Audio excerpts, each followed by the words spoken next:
All right, everyone, I am so super excited.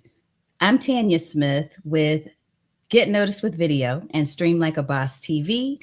What we're going to be doing tonight is a special live guest interview. I've been doing these pre recorded interviews to talk with guests who are persistent streamers, people who are using live video to really promote their business and their brand.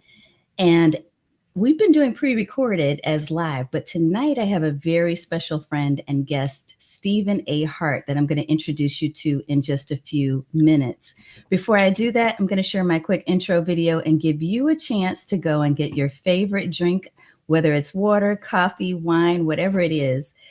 Get that in your hand, get your notepad in your pen, and be ready to meet Stephen A Hart. All right, I'll see you in just a few seconds.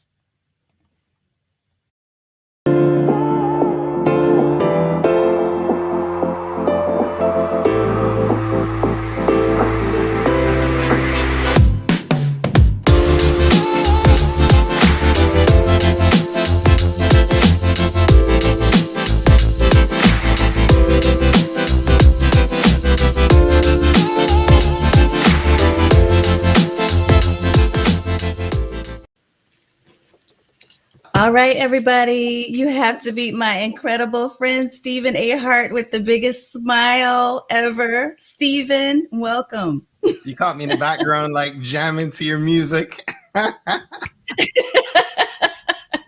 thought it was the perfect picture. I thought it was just, look, everything about you, Stephen, I will tell you, I have admired for years. I think you, your beautiful family, your story, everything about you, nothing but admiration. So I'm really super excited that you're here with me live so that we can engage with the audience. Yes, I'm so glad to be here. And I'll tell a little story, especially for those who are in my community in a second, about how we made this one live because I have been doing pre recorded, but I need to share because there's always a learning opportunity. Virginia, it's wonderful to see you, ma'am. Good to see you.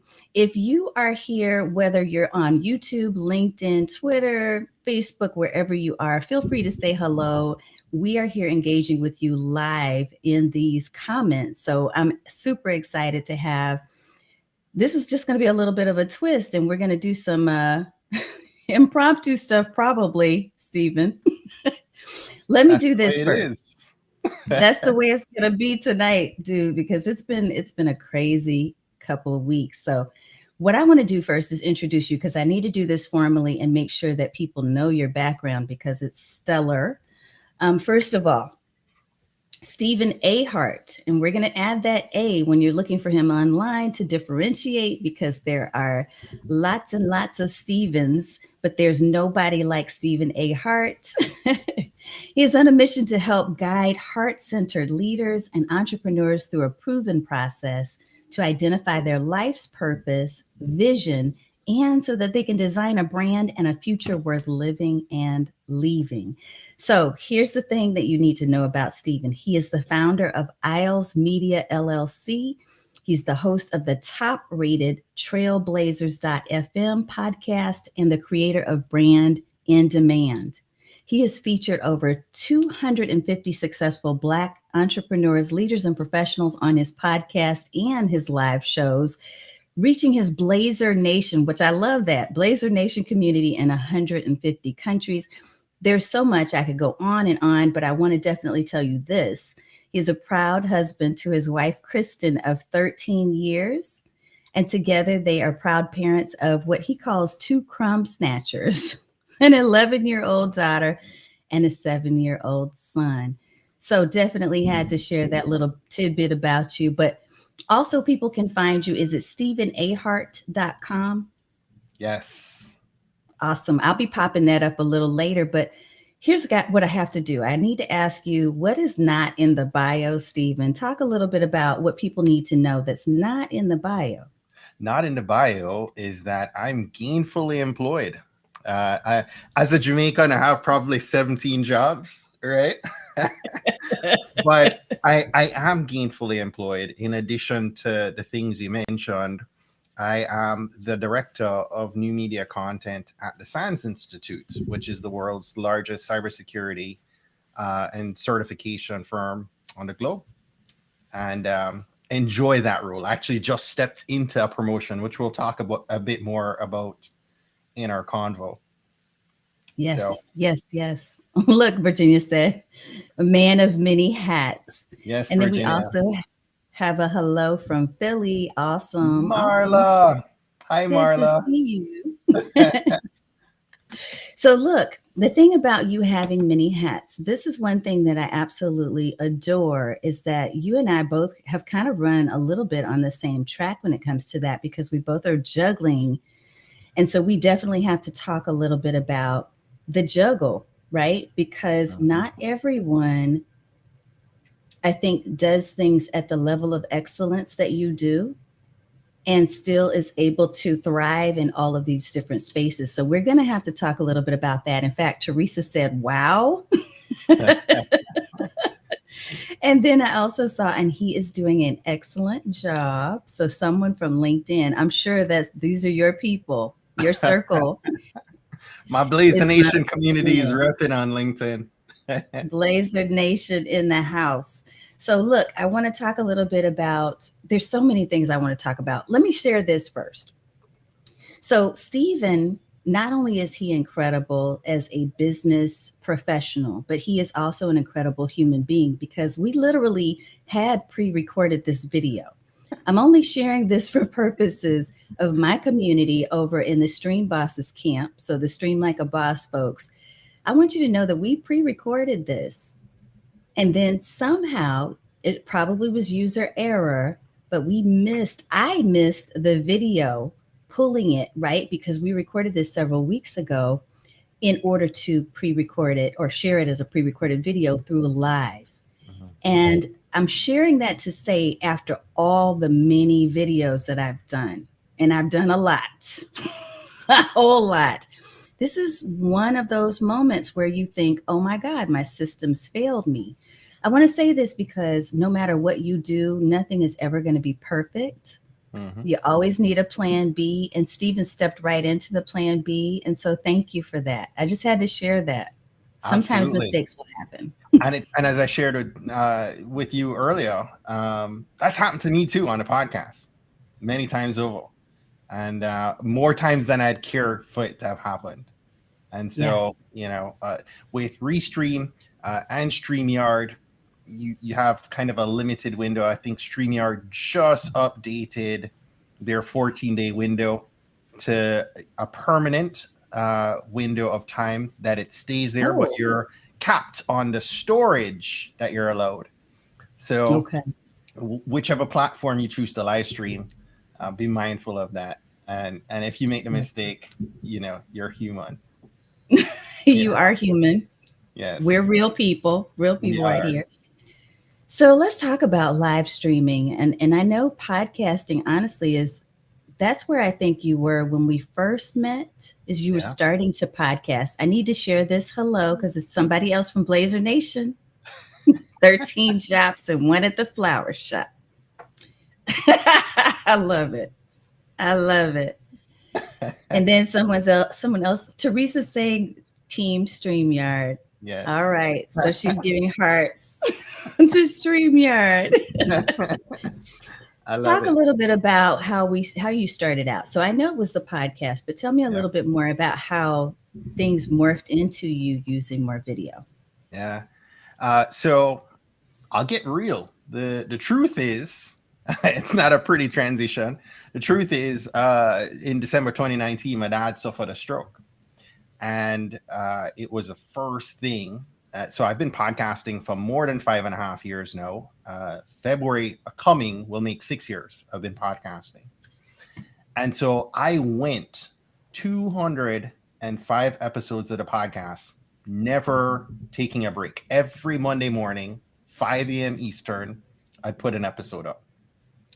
January 6th of 2020, I get my dad home from the hospital, spent the Christmas in a hospital room.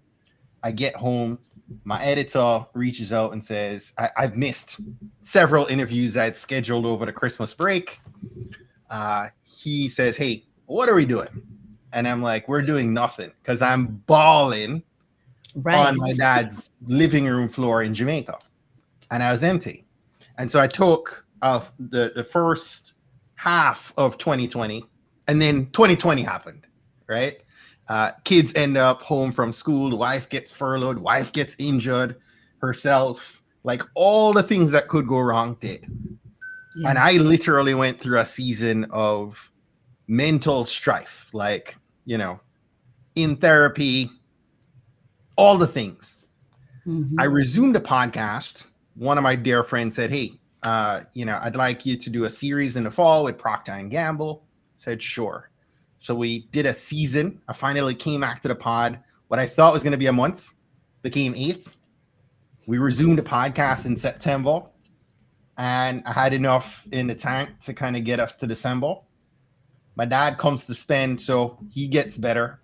We finally get him from Jamaica to the States in October of last year.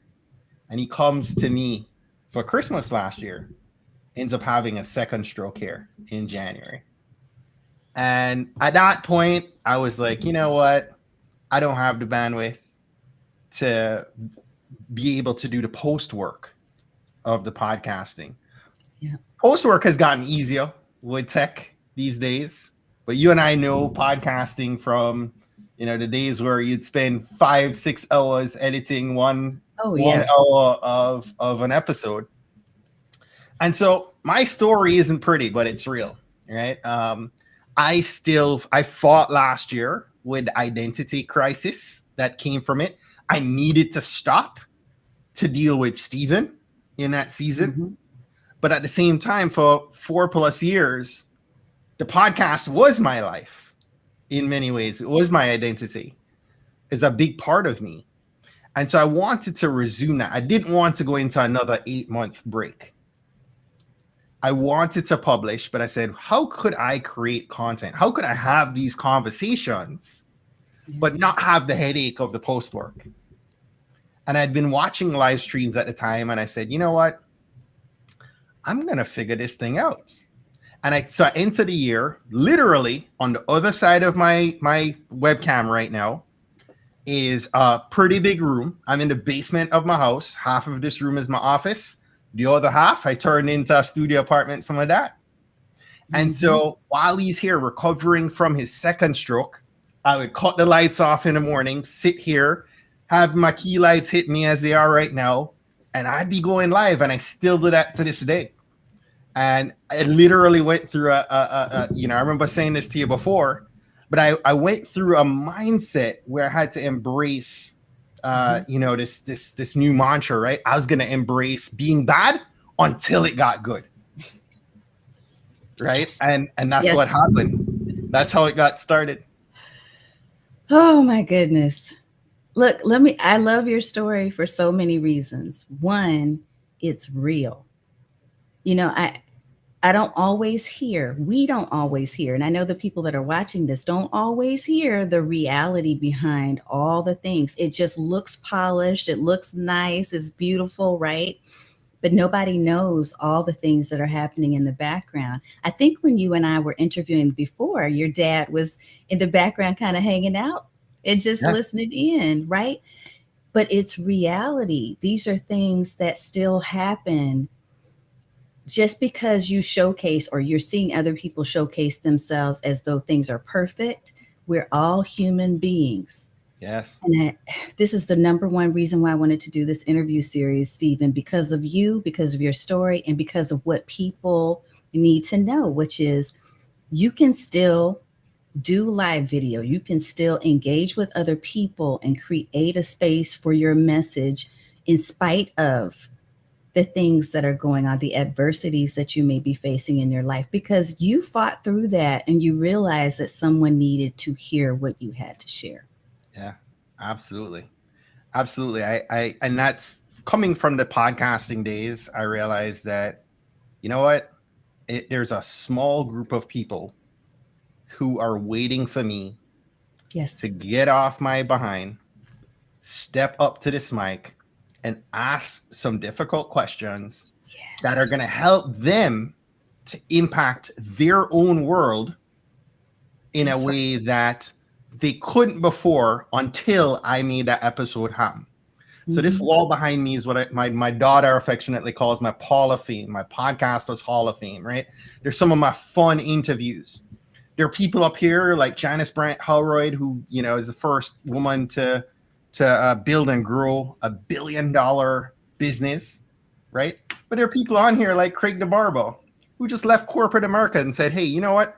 I love barbering, and I'm going to pursue this as a career, right? Yeah. So success has many meanings, and to different people, it hits home, right? Different episodes connect with people in a different way. And for me, it's knowing that God planted a seed in me. God planted an idea in me to birth this platform, and it's been able to impact so many lives. And so, you know, whenever I feel that tug that says, hey, you know, you need to move forward. And I don't know if we spoke about this before, but I really have a belief that we all have to get clear. Yes. On where our destination is, right? Where are we trying to go? And for me, in this season, and all that I talked to you about before, if I didn't know where my destination was, I could have gotten caught up just saying, you know what, let's call it quits. It was a good ride for 4+ years. You know, on to the next. I'm out. But I had clarity. I had goals that I wrote down, you know, on paper. And I had before me. So when I was in the couch last summer, feeling depressed and dealing with the depression and, you know, the bucket of ice cream and the Netflix, I could pause and look at my goals and say, hey, you know, is this still what is important to you? Right. When I got clear that the answer was still yes, it was like, all right, you know, this pathway ain't going to get us there. So what detour can we take that still gets us to the destination? Yes. I need to share with you some of these comments that are coming in, because people are reflecting on what you're saying and they're agreeing with this. They're agreeing with this. I love it. Letting go of the part of ego that holds one back is part of the journey. Yes. We need grace for ourselves. So glad you embraced it. It's so much value. Thank you, Marla. Yeah, Stephen, I think people need to know. People need to hear some of the things that are not all the pretty blingy things. Yeah. So thank you for bringing that and sharing that. So when you switched over to video, what were some of the things, because I heard you say a couple of things in terms of moving from the podcast to the video space. One was that you recognized that there was an easier path. Instead of you having to produce and edit everything, you could literally go live. And that was one of the reasons why I decided to go live too, is because I was tired and done with all the perfection needs. And I thought, you know what, I'm just going to bear it. We're just going to do it authentically, and we're just going to get on video and go. So tell me how that transition went for you, though. What did you have to think through? What are some of the changes in workflow, changes in equipment? What are some of the things that had to change as you moved from podcasting over to video? Yeah. So none of this nice background back here was there, right? It was a bootleg webcam. There wasn't any lighting. I was staring in this ring light that was giving me headaches. You know, it was what it was at the beginning. It was bad. And, you know, having to, what a lot of people don't realize is when you are the producer and the host.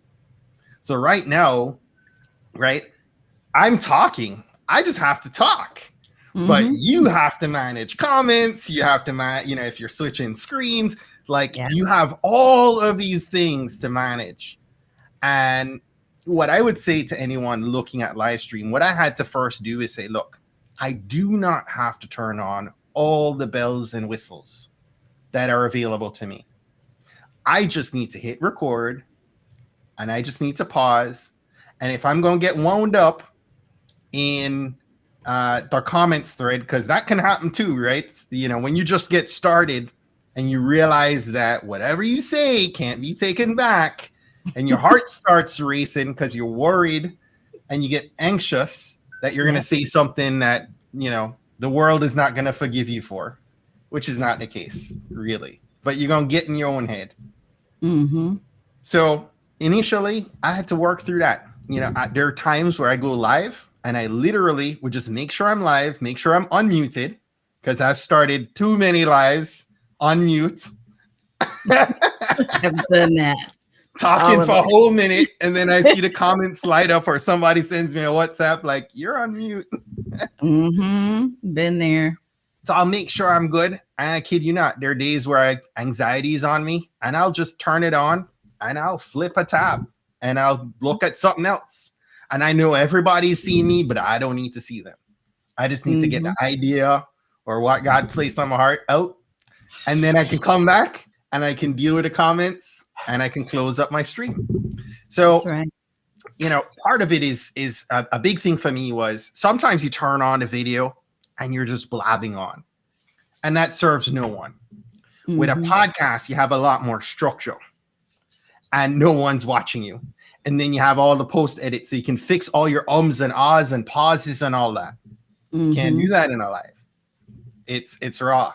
So you work through some of that. You work through elements of what you want to appear on video, how you want to handle certain things, and you embrace what happens. Listen, I did this live at work today, and there are things that happen in a live that you just cannot plan for, account for. I was producing a live. I wasn't actually in the live, but one of my guys is interviewing somebody externally, a pretty high-ranking lady, and she's in the middle of talking, and a fly pitches on her nose, and swats it, and then the fly comes back, and and then before you know it, she's doing the karate chops all through this video, and eventually, she was so polished, and at that point, she starts laughing. Right? They have a good laugh about it, and she makes a good joke that she wasn't going to Mike Pence it. That was my first thought. And just let it sit there, right?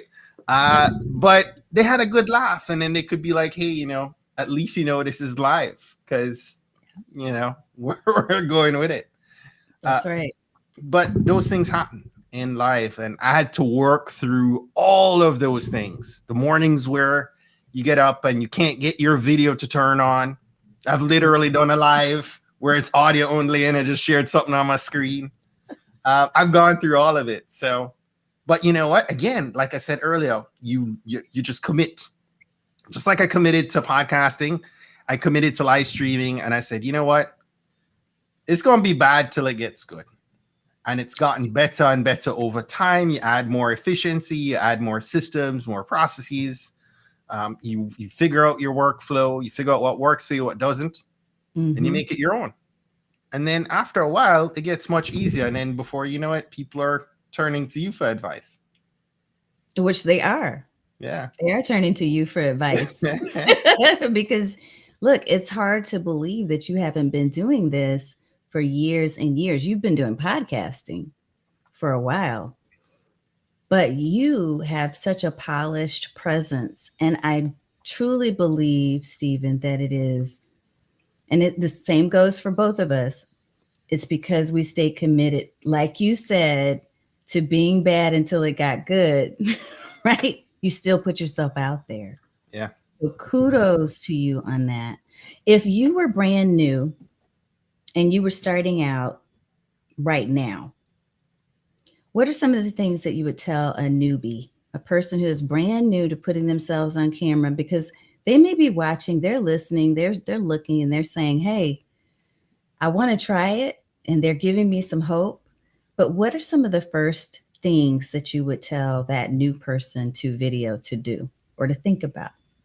What should they work on? So the big thing, the big one thing, you don't hit record until you frame the content. So what do I mean by that? You want to get very clear on what you want out of an episode, out of a piece of content, whether that's live stream, podcasting, a blog post. You need to get clear on what is that key takeaway, what is that insight, what is the value you want your listener to come away with. So a lot of times now, I will sit and I will think of, well, I would like to do a conversation around a particular topic. And I get clear on kind of what are the keywords. Because if you're doing live stream, you're probably serving YouTube, and you need to make sure you're dialed in to the visual, the thumbnails on YouTube are everything, right? Mm-hmm. But the keywords, the words that you pepper into that YouTube video are so important. So you need to think about, what's the topic? What's that keyword? Is that going to drive, is that in alignment with who you're serving? Is that going to drive traffic? Is that going to pull your audience in? And then understand what's the value you want to relay through that conversation, right? What's that takeaway? So if I know I'm going to interview, Eric Thomas. Eric Thomas is a big motivational guy, right? I mean, full of inspiration and motivation. So you can hit those chords, but what do you want him to bring out in that conversation? Right. You need to think about that, so that as every conversation I have, I kind of have a underlying framework for the episode, but I know where we're going to tee up. I understand exactly where the peak point of that episode is going to be, whether it's going to happen in 20 minutes or an hour. I don't really care, right? But I know where I want to get to. And so by the time I hit record, I don't need to have any notes up in front of me. You probably will, but you don't have to have every last thing framed out. Mm-hmm. You just have to have a mental idea of where that conversation is going, so that you can enjoy the conversation, right? And that's something else too. That's probably another gem, is that sometimes, as a newbie, you get so caught up. You wrote down 8 or 10 questions that you want to ask your guest, and you must get out your 8 to 10 questions. Yeah.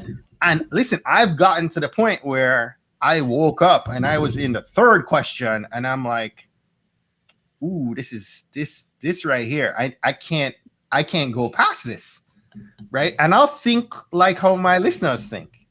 Yeah. And the response to that, I need a why did that happen? Mm-hmm. And then they respond, and as much as I feel like we can keep digging a hole, the interview can stop.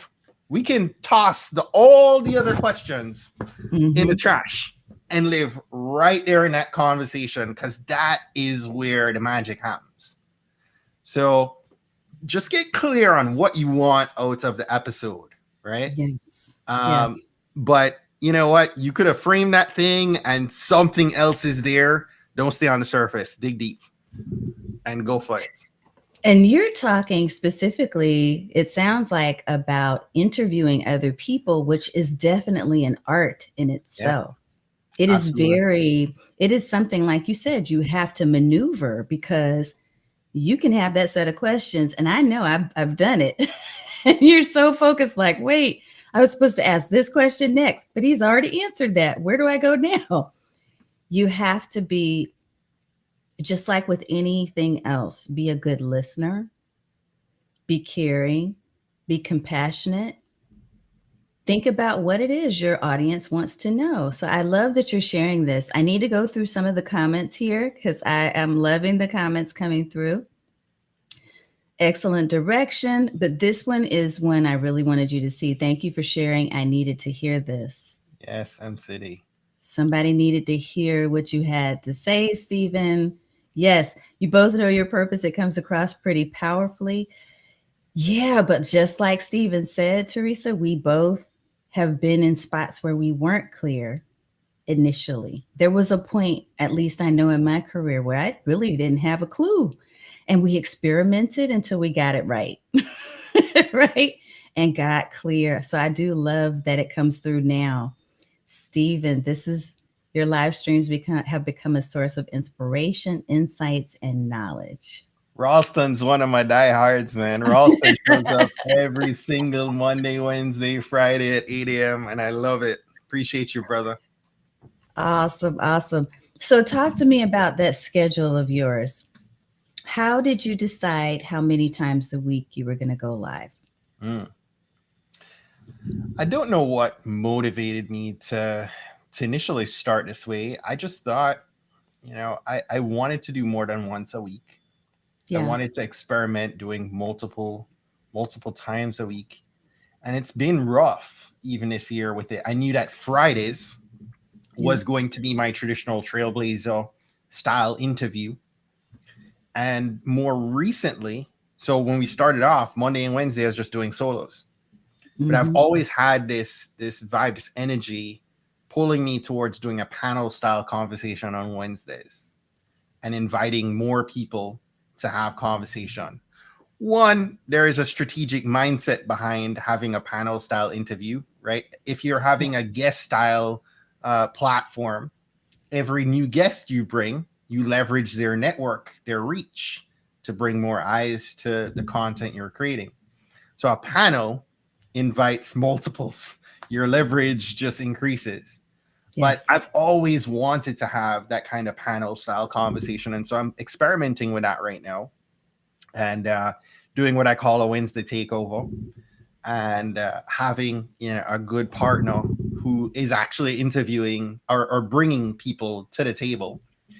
In Sean Dove, one of my diehards, friends and partners and past sponsor of the platform. And so in this time, we're experimenting and see what that looks like. But I keep Mondays as a solo for myself to be able to share brand ideas, inspiration, motivation, whatever I'm feeling called and led to share and keep it short. So my Mondays are 15 minutes. Wednesdays can be a full hour, and Fridays could be somewhere in that 30 to 45 minute pocket. So I'm also trying different times in terms of the length of a stream. I want people to listen to what Stephen just said. I want you to hear a couple of things because we've talked about this, especially in our community, Stephen, and I'm sure you have too. There's a couple of things he said. He said, I'm trying out, I'm experimenting. He used words that I think sometimes we don't hear. When we hear about marketing, we hear about formulas and if you do it exactly this way, but each one of us as creators, we have to be cognizant that there is no one path, that we have options and that we can experiment and figure out what works for us in our realistic schedule. One, two, we need to look at what our audience wants, what they're asking for. And three, we need to think about our creative capacity. So he's saying, hey, I'm mixing it up. I'm going to have short videos. I'm going to have longer videos. I'm going to have some with multiple people, some with just me. This is the way. This is an opportunity for you to really see that there are many paths to using video. So everything that you're saying, Stephen, is just like, I could have just pulled it out of a magic hat and said, this is in my wish list. Listen, it ain't easy too. It ain't easy because, one of the present challenges I'm dealing with right now is it worked at the beginning of the year when the kids were in the house doing homeschooling. Yes. But now they're back in school and I'm like, 8 o'clock is tough if I had a drop. Right. So now I'm playing with, do I do 8:30 on Fridays just so I don't have, the headache, and I'm playing with times right now. So, I am choosing to be consistent and committed to it, but things will happen, right? And you have to be able to be a little bit flexible while at the same time, being respectful of the audience. People like Ralston and Annette and Stacy and several people who show up consistently, at 8 a.m. I have to be respectful. If they're committing to be there at 8 o'clock, I'm committing to show up. And there are days where I don't feel like showing up on a live, right? I got sleep lines running through this bald head and my eyes are all puffy. And I'm like, if they're showing up, I'll get a ping like, hey, you going live today? I'm Like, not what's feeling, it no, you about? going live today, and friends will hold me accountable and we Yes. go live. And oftentimes when I have that feeling, when you have that feeling and you're like, I don't feel it, I always say to myself, let's just see what happens. Let's just see what happens today. Let's hit record and see what happens. And I tell you, some of the most amazing content I've created have come by way of me just hitting record on those days. Yes. Yes. Yes. I love it. I love it. Here's a question. A question from a LinkedIn user. So, for beginners doing non interview streams, do you recommend writing full scripts for the content or stick with outlines to guide and remind? What's your take on that one? That's a great question. So for some people, it works better in one of these two scenarios. What I would just say though is I can write a full script, and by way of just training myself to read a script, you would not ever know that I scripted the whole thing because there's energy. You cannot tell I'm reading. And there are parts where I'll go off script, but I also write my scripts in a way where there's a sort of double readership path. What do I mean by that? I have big blocked headlines at certain areas, and then I have some meat and potatoes. If I have to go off, I can just move on from that block wherever I feel, the need to move on and hit the next headline. Yeah. So, I'll read through, if you're going to do the full script, I'll read through that full script 2-3 times, and I'm comfortable with kind of the heavy, the points that I want to drive home. It's also good to just bullet those things instead of writing it out in a paragraph style format.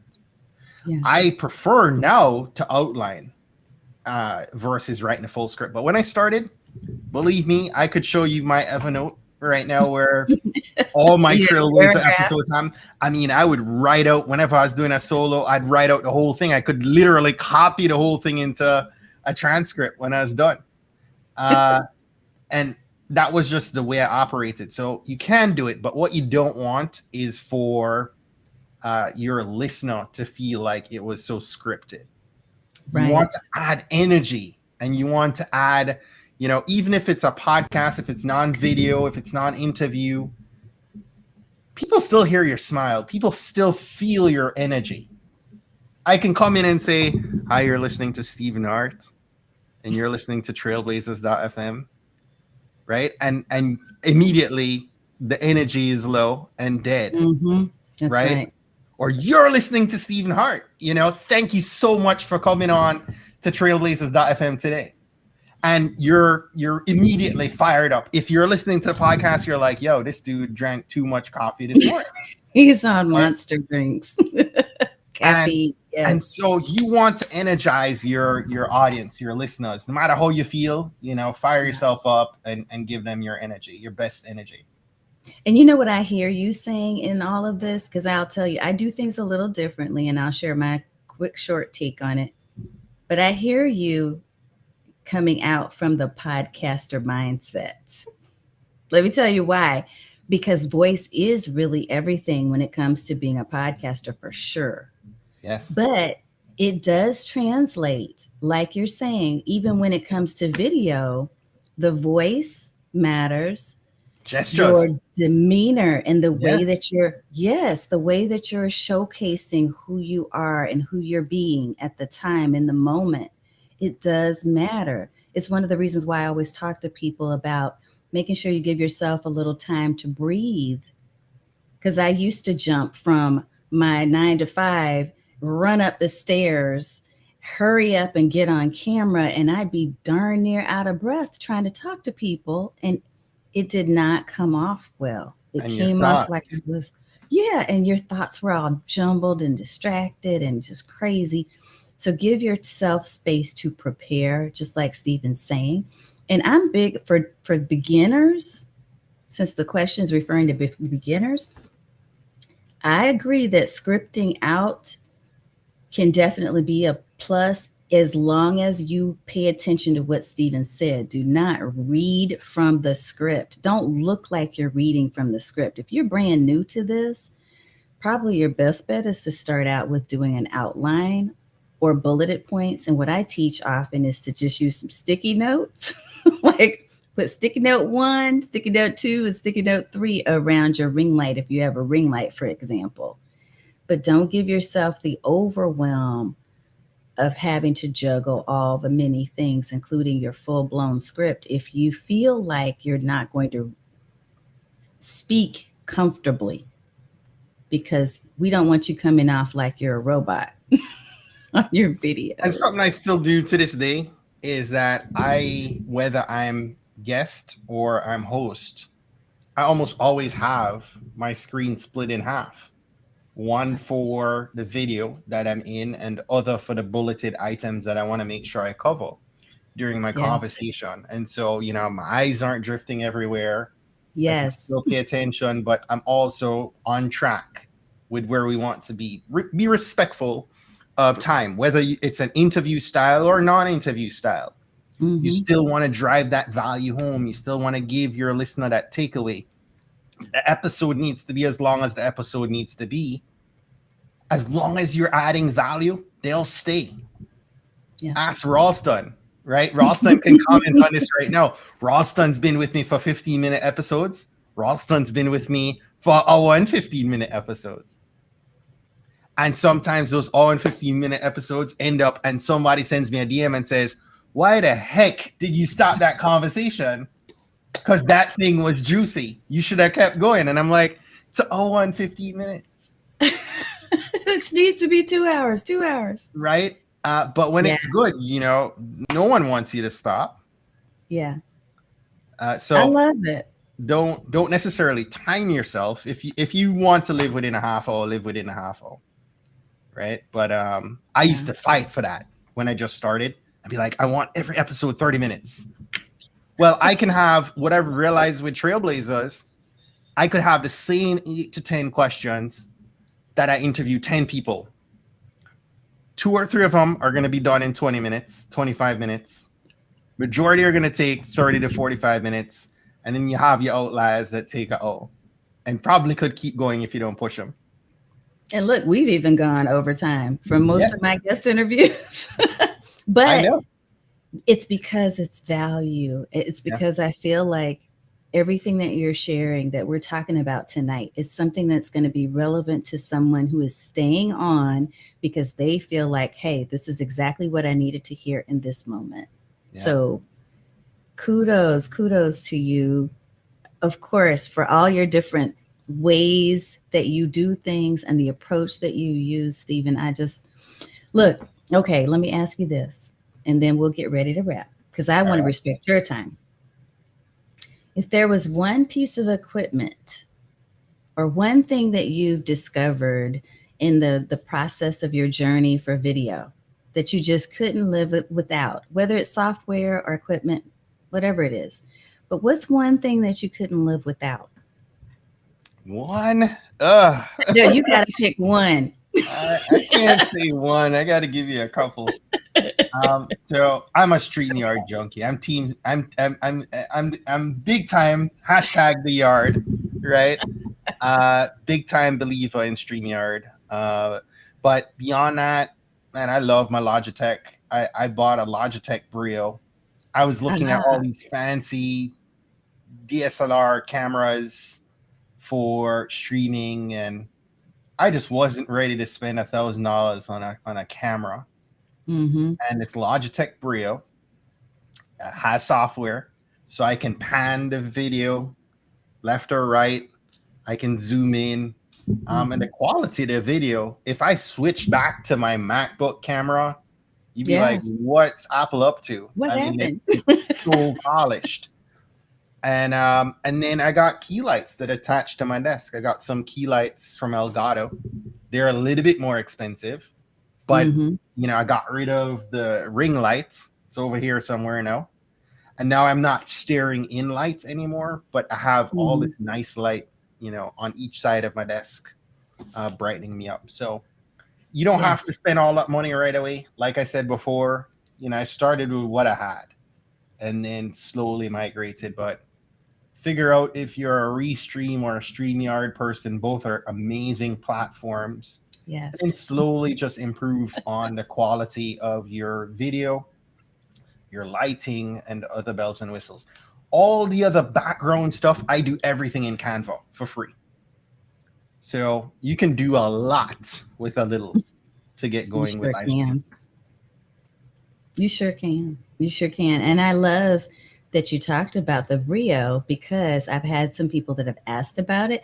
And to me, I'm looking at your camera quality and it is excellent. I'm using a DSLR camera right now, but mainly because I also use it for soccer videos. Yeah. And when I was, my daughter was going through the recruiting process and we were trying to get her into college and on a college team, I needed to take really good videos, right? Mm-hmm. So I just had one and I thought, you know what? I'm going to start using a DSLR for And video. I'm But dying to get one. I want to get one. I just wasn't but there yet. yours Yeah, I is wasn't there. it still looks good. Yeah. The And Brio is awesome. a lot of the cameras, whether you're using a Canon or a Sony, you can do the nice blur effect and the bokeh in the background. But Teresa.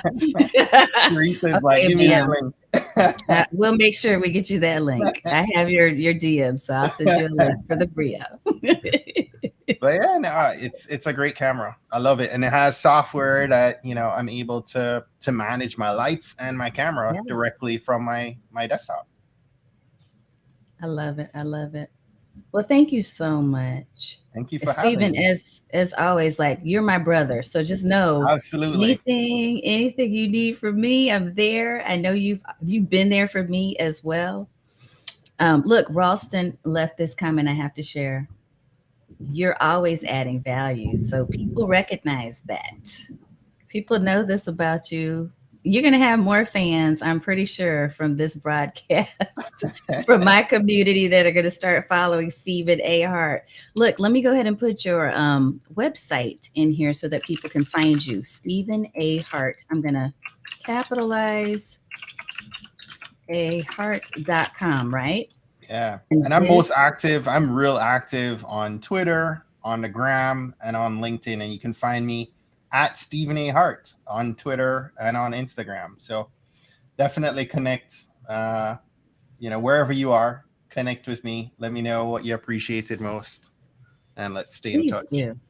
do follow him everywhere. Look, I'm putting up your socials too. So I'm going to put them both up so that people know how to get in There touch we with go. them. What I want to do is I want to create a space for people to learn from as many amazing, incredible, and real, authentic content creators as they can. Not just me, but others who I trust. And I trust you immensely, Stephen, to give people the real deal and good advice. So thank you so much for being a part of my show. I really appreciate you being here tonight. Thank you so much for having me. Is there one last thing that you would like to share with our audience just to let them know about video or just about branding or business in general? Any piece of advice or nugget that you want to share? Listen, be your authentic self. Don't be afraid to share. Don't think that certain platforms are for certain types of content only. I'm a brand strategist and a marketer, but if you want to learn more about my personal journey raising the crumb snatchers, you follow me on Instagram because that's where I share a good bit about them. But it doesn't mean that I can't share info on Kristen and the crumb snatchers on LinkedIn. 3 weeks ago, I did.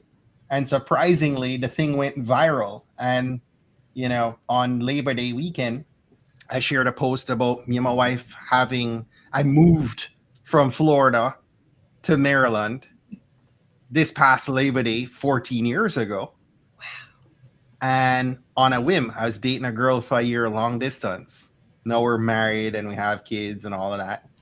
But the thing exploded on LinkedIn of all platforms, and I shared it elsewhere. But it's like approaching 100,000 views.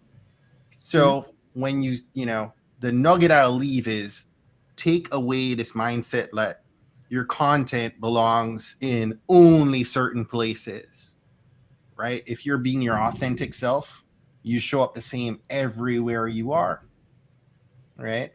And you let the world know more about who you are and allow them to connect to you. When I share about my family, it allows somebody to connect to me, whether they have kids and married or not. They can respect kind of my position and my place. They can embrace that I'm a dad or trying to be the best dad ever. Can embrace, and appreciate those things. And by way of that, then they'll anchor to what I'm trying to talk about when I'm talking work. So that's what it means to me to kind of show up and be your authentic self. And I'm going to encourage everyone to do the same. Well, I'm just thankful for you being you. And for showing up. Showing up and being authentically you. Part 2 was better. I know. I was telling him, I'm like, but it was my favorite interview. And I was having a moment, like a breakdown moment, when I reached out a couple of nights ago and said, can you please just like really show up live? And you showed up. And this really, anytime we get a chance to talk, I know it's going to be something that's going to be of help to someone. And that's like, I'm sitting here trying not to tear up for real right now, but thank you for being a part of my community and for letting me be a part of yours. Absolutely. We will do it again soon. All right, deal. Okay, everybody. Have a good night. Have a good night, guys.